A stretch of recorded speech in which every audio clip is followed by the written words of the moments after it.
আজিৰ দিনাখন সদৌ বড়ো ছাত্ৰ সন্থাৰ নেতৃত্বত গুৱাহাটীত বিগ মাছ ৰেলী যিটো কৰা হৈছিলে অহা সময়ত টিহু চকত তেখেতক পাতৰ দি মাৰি পেলাইছে তো তেখেতৰ স্মৃতি এতিয়াও বড়োসকলৰ ৰাইজৰ মনত বুকুত এতিয়াও জীৱিত আছে আৰু সদায় থাকিব। বড়ো জাতি যিমান দিনা জীয়াই থাকিব সিমান দিনাই সুজিত নাৰ্জাৰীৰ এই স্মৃতি মনত থাকিব, জীৱিত থাকিব। তো আজি আকৌ একেদিনাখন ইয়াত সুজিত নাৰ্জাৰীৰ স্তম্ভত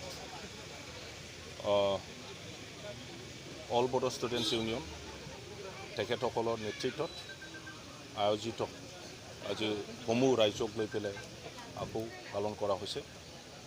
মই ভাবোঁ ইয়াং জেনেৰেশ্যন যে বড়োসকলৰ যি অৱস্থা আছিল যি সময়ত যাৰ কাৰণে আন্দোলন কৰিব লগা হৈছে বড়ো ৰাজ্য গঠনৰ কাৰণে আৰু বড়োসকলৰ ভৱিষ্যত যেনেকৈ আমি স্থাপিত কৰিব লাগে ইয়াৰ ওপৰত ভালকৈ তেখেতসকলে ইয়াং জেনেৰেশ্যনে ষ্টাডি কৰিব।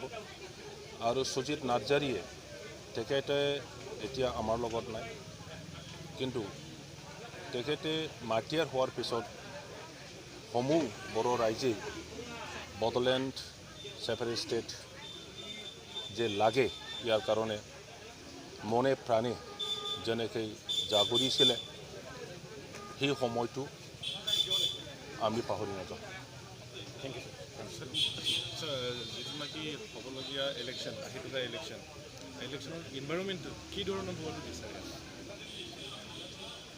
ইলেকশ্যনৰ এনভাইৰনমেণ্টটো শান্তিপূৰ্ণ হ'ব লাগে, এইটোকে আমি বিচাৰোঁ।